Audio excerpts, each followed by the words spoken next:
Shalom, giving honor and praise unto Yah, the creator and the maker of heaven and earth. This is your brother, Yeshaya Yisrael, aka Kashub the Danite. What we're going to get into right now is a presentation entitled Check the Reference. In this presentation, I'm not going to read the reference material, but I'm going to cite the source in which I acquired the information from, and leave it up to you, the listener, male and female alike, to check the reference and let us know whether you agree or disagree, whether the information is correct or is the information pseudo. So we want to sit there and just present that right there. Let that be noted and understood. Also, hoping that everybody in the sound of the voice here will subscribe to Maccabees TV, spelled as Maccabees, Maccabees TV. Subscribe to that whenever you get the chance. And once again, giving honor and praise to Yah, the creator and maker of heaven and earth. What we're going to do right now, we want to get into a presentation speaking about the aspect of history as presented from a Hebrew Israelite. Now, one of the things to point out is that people like to sit there and say, among certain white people, that American slavery and the first American slave master was a black man by the name of Anthony Johnson. But we know, who study history, that is emphatically to be incorrect. Anthony Johnson became a slave master in the year 1655 by the court of Virginia. You understand? So with that being the case, how is it that in the year 1655 he was the pioneer of American slavery, like some people try to say, when there was a black man that was made a slave permanently in the year 1640 by the name of John Punch? You can look that up in your own time for reference material purposes. One of the sources comes from a reference called Slavery and the Making of America by Horton, Horton. All right, so it should be noted and understood that it is quite impossible for a black man by the name of Anthony Johnson to be the first permanent slaveholder or the first indentured slaveholder. Okay? Now, the colonies that became the United States was first set up in the year 1607 in what we call Virginia. The last one being set up in the year 1732 in what we call the state of Georgia of today. The United States of America, on the other hand, came to be, for as many of us know, in the year 1776. All right, so that's something to be noted and understood. Now, in discussing the aspect of slavery, it seems as if the United States wants to blame the colonists, and the colonists wants to blame the Dutch, and the Dutch want to sit there and blame the Spaniards. But in actuality, you will begin to know and see that the British became the Americans in history. You understand? And it is all of those different European nations and some other ones that were mentioned that were all in cahoots together for what we call the Atlantic slave trade. So for one of them to try to throw the towel to the other and then throw the hot potato from there to the other one is emphatically incorrect. How can we prove that?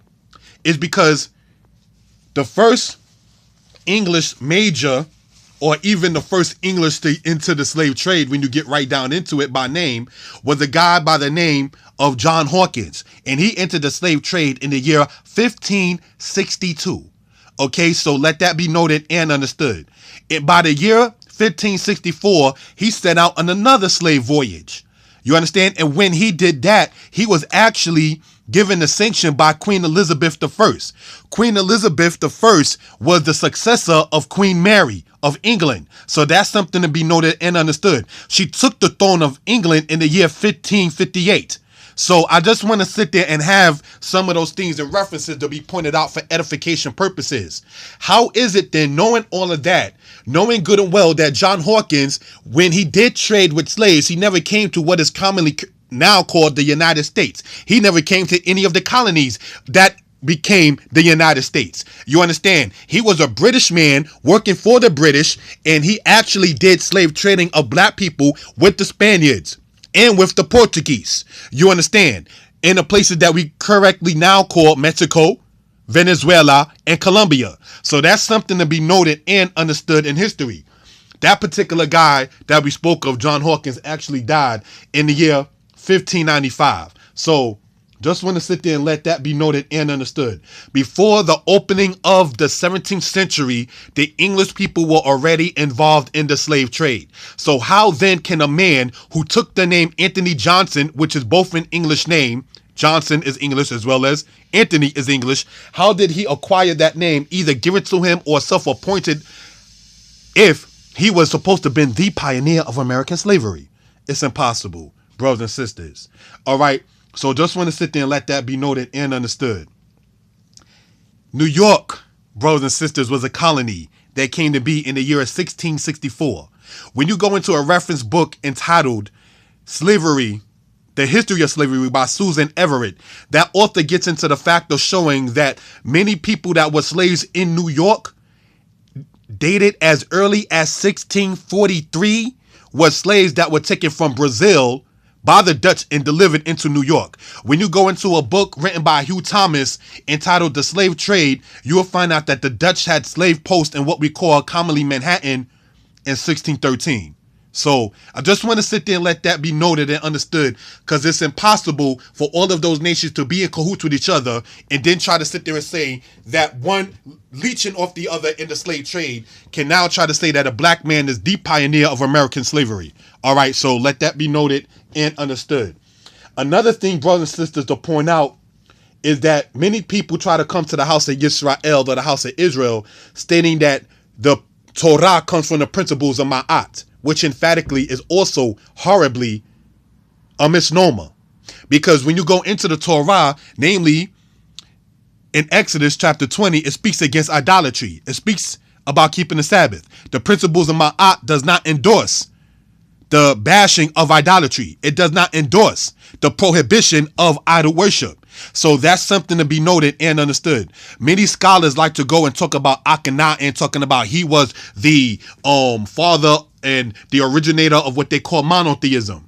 Still, is not the origin of the Torah, because not only does the Torah teach monotheism, the Torah also teaches against idolatry, which Akhenaten would have been considered a bad person when you go into Deuteronomy chapter 17, verse 2 and 3, because the children of Israel don't pour libations to the sun. So let that be noted and understood. When you get into the aspect of what they are attempting to present, and then you study sociology, archaeology, anthropology, and so forth and so on, you will sit there and see that the Torah is the only culture upon the earth that bangs against idolatry horribly. No other culture on earth prohibits idol worship, that actually endorses bashing idols, breaking their altars, and so forth and so on. So that's something to be noted. You can sit there and for your own time, you can look at the Kibra Nagast, you can look at the principles of Ma'at, you can look at the ziggurat inscriptions in ancient Sumer, you can even sit there and go as far as Babylonian Code of Hammurabi. None of them sit there and speak against worshiping of idols. So now, how do you sit there and take an external reference then and transform the information? Because we now know and understand, when we study about Tacitus, the Roman historian, he stated in the era in which he lived, we're speaking now about the 2nd and the 1st century AD, right? He stated that when Pompey of Rome went into the temple in Jerusalem, that he saw no images. And that Pompey actually was asking, well, can you make an image of me? And the Israelites in this time said, we're not allowed to do such a thing. So now after Pompey of Rome, he was a Rome consulate. Then you had Julius Caesar. Julius Caesar, after him, you eventually had the Emperor Augustus. After Augustus, you had Tiberius. After Tiberius, you had Caligula. Caligula too, according to the same historian Tacitus, wanted his image put in the temple. And the Israelites, according to Tacitus, were willing to fight before they would sit there and put the image of Caligula or anybody else's image inside of the temple. So let that be noted and understood. The same historian Tacitus speaks about when Antiochus put what they call Zeus, the Greek god, inside the temple. That set off the guy of the Maccabees. So it's impossible then to know the history and culture of a people to try to then turn around and say, oh, they must have copied from the Egyptians to get their own culture. Emphatically incorrect. All right, so that's something to be noted and understood. Now, a lot of brothers and sisters, and I mean no offense in what I'm about to say, they like to quote the elder, may he rest in peace now, Dr. Clark.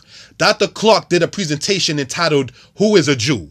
And in that presentation, he stated that the Hebrew faith is known throughout different countries throughout the world.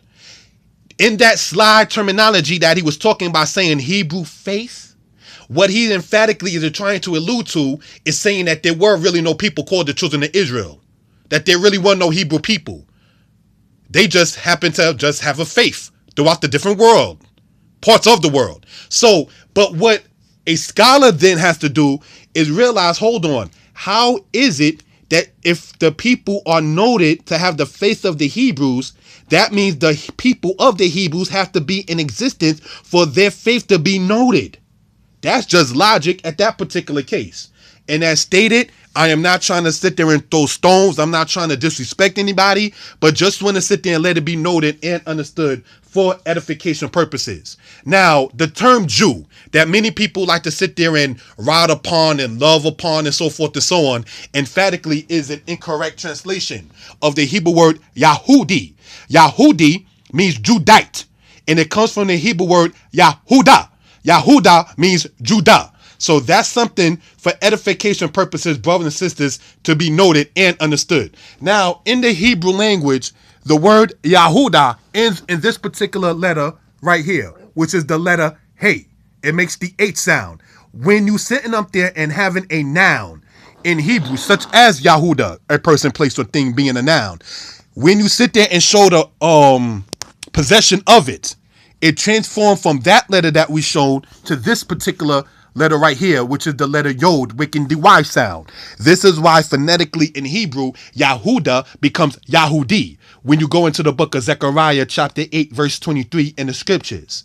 You understand? So anytime you see Jew in there, let it be noted and understood that is actually a mistranslation from the Hebrew word Yahudi, which literally means Judite. Now, how can we prove that in the scriptures? And as stated, open for constructive criticism.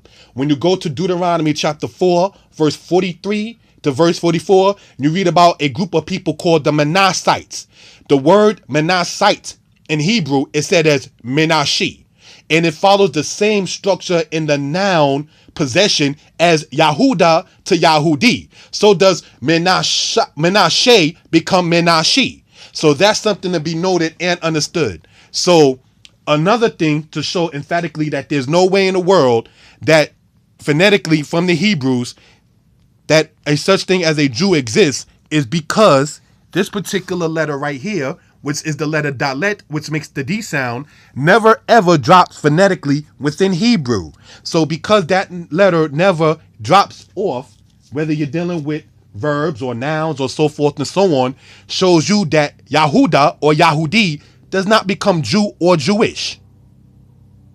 Okay, so that's something to be noted for edification purposes. In concluding this particular point and stance, as stated, the name of this is entitled Check the Reference, History Presented by a Hebrew Israelite, Part 1. And there's going to be other parts to this because we just want to sit there and have it to be noted and understood about our references, why we state what we state, why do we feel the way that we feel, and the energy that we're attempting to bring. This, as stated, once again, is not to bang against anybody, is not to bash anybody, and not to sound hypocritical. The guy who was up there making those videos entitled Hidden Colors, you fake, yo. The children of Israel ain't going to sell out like that dude. So let that be noted and understood. No shots intended. All right, shalom.